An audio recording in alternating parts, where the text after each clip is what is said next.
mengenal ajaran Kapitayan. Kapitayan itu ajaran atau nilai-nilai atau keyakinan. Kalau selama ini orang menganggap itu suatu kepercayaan, ya salah besar. Dan yang paling aneh, ketika kepercayaan-kepercayaan dari bangsa lain yang dipropaganda begitu hebat, baik secara agresi militer maupun secara politik atau penyusupan, rusaklah cara berpikir bangsa ini.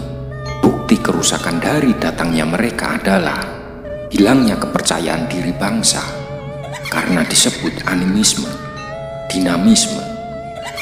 Dan bukti dampak dari semua itu adalah rusaknya hutan, sungai kotor, dan lain sebagainya.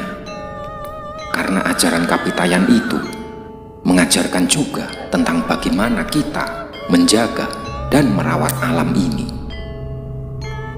Sebelum kata agama digunakan di negeri ini, sudah jelas-jelas agama itu milik bangsa ini.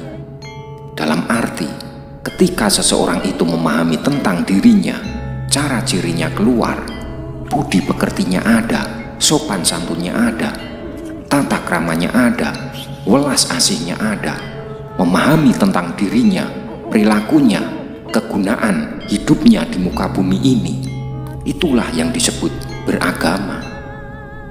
Ajaran yang disebut Kapitayan telah dianut dan dijalankan turun-temurun semenjak Asia Tenggara termasuk Kepulauan Nusantara dihuni ras Proto Melanesia hingga kedatangan ras Austronesia. Pembawa dan penyebar ajaran Kapitayan ini menurut keyakinan para penganutnya adalah Danyang Semar. Selain Semar ada juga saudaranya yang bernama Togok Sangyang Hantaga yang tinggal di luar Jawa dan juga mengajarkan ajaran Kapitayan, namun dengan tata cara yang sedikit berbeda. Satu lagi saudara Semar yaitu Sang Manikmaya yang tinggal di alam gaib atau kahyangan. Ajaran atau nilai-nilai yang disebut Kapitayan ini memuja Tuhan yang mereka sebut Sang Yang Taya.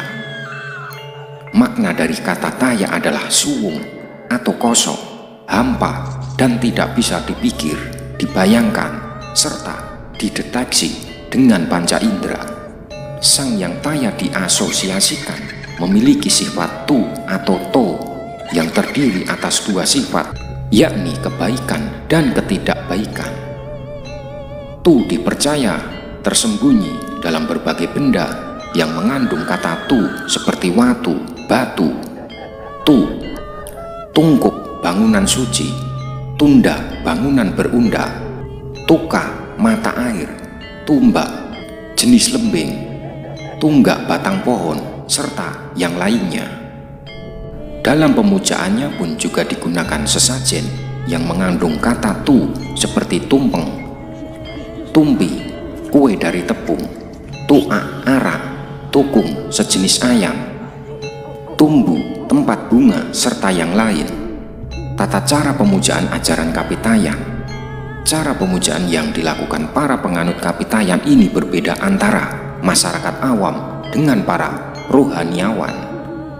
Untuk menyembah Sang Yang Taya, masyarakat awam biasanya mempersembahkan sesajen di tempat-tempat keramat, sedang para rohaniawan melakukan pemujaan di tempat khusus bernama sanggar yang berupa bangunan beratap tumpang yang memiliki tuk-tuk ceruk pada dinding. Tata cara sembahyang yang dilakukan para rohaniawan diawali dengan tulajek, berdiri tegak tepat ke arah tutuk ceruk dengan tangan diangkat untuk memanggil Sang Yang Taya agar bersemayam dalam tutut hati. Setelah Sang Yang Taya dirasakan sudah hadir dalam tutup atau hati, kedua tangan lantas bersedekap tepat di hati yang disebut swadikep. Usai melakukan tulajek dalam waktu yang cukup lama disusul dengan posisi tunggul, membungkuk dengan mata memandang ke bawah, yang juga dilakukan dalam waktu relatif lama. Selanjutnya membuat posisi tulumpak Duduk bersimpuh dengan menduduki kedua tumit, dengan diakhiri dengan posisi tundem bersujud seperti janin dalam perut.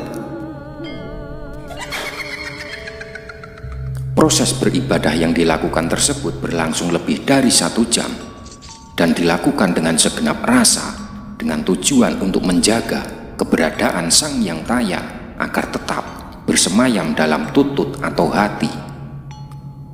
Demikian sedikit penjelasan tentang ajaran asli penduduk Jawa kuno yang disebut Kapitayan, beserta tata cara beribadah yang oleh banyak orang dikenal dengan sebutan animisme, dinamisme. Padahal pada dasarnya pemeluk Kapitayan bukan menyembah nenek moyang maupun roh, melainkan kepada Tuhan yang mereka sebut Sang Hyang Taya. Rahayu, rahayu, rahayu, sagung dumadi.